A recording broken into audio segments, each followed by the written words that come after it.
أعوذ بالله من الشيطان الرجيم.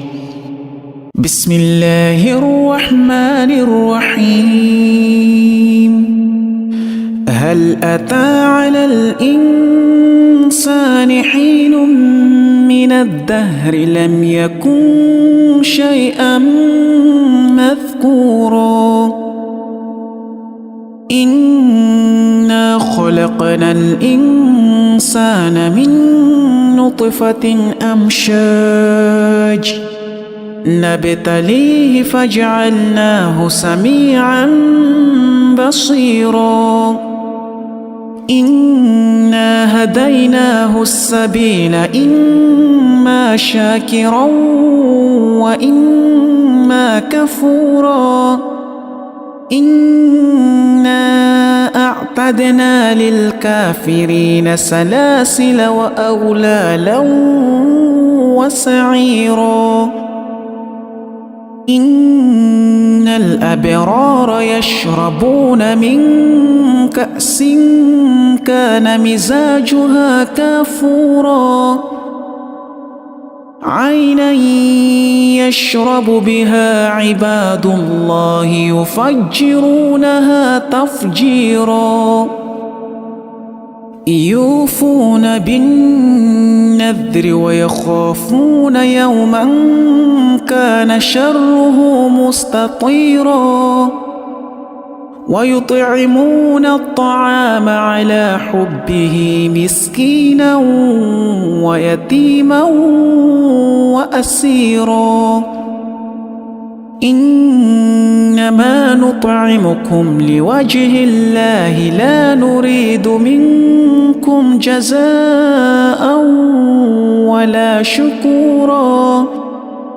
إنا نخاف من ربنا يوما عبوسا قمطريرا فوقاهم الله شر ذلك اليوم ولقاهم نضرة وسرورا وجزاهم بما صبروا جنة وحريرا متكئين فيها على الأرائك لا يرون فيها شمسا ولا زمهريرا ودانية عليهم ظلالها وذللت قطوفها تذليلا ويطاف عليهم بآنية من فضة وأكواب كانت قوارير من فضة قدروها تقديرا ويسقون فيها كأسا كان مزاجها زنجبيلا عينا فيها تسمى سلسبيلا ويطوف عليهم ولدان مخلدون إذا رأيتهم حسبتهم لؤلؤا منثورا وإذا رأيت ثم رأيت نعيما وملكا كبيرا عاليهم ثياب سندس خضر واستبرق وحلوا أساور من فضة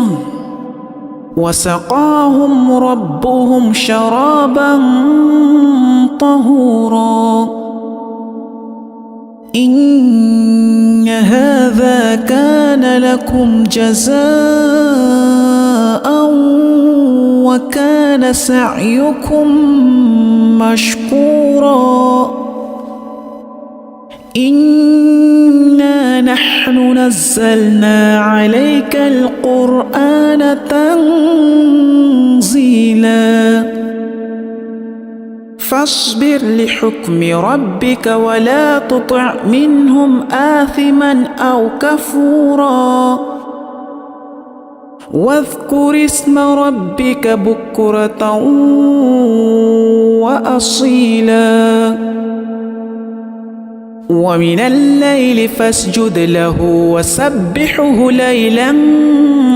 طويلا إن هؤلاء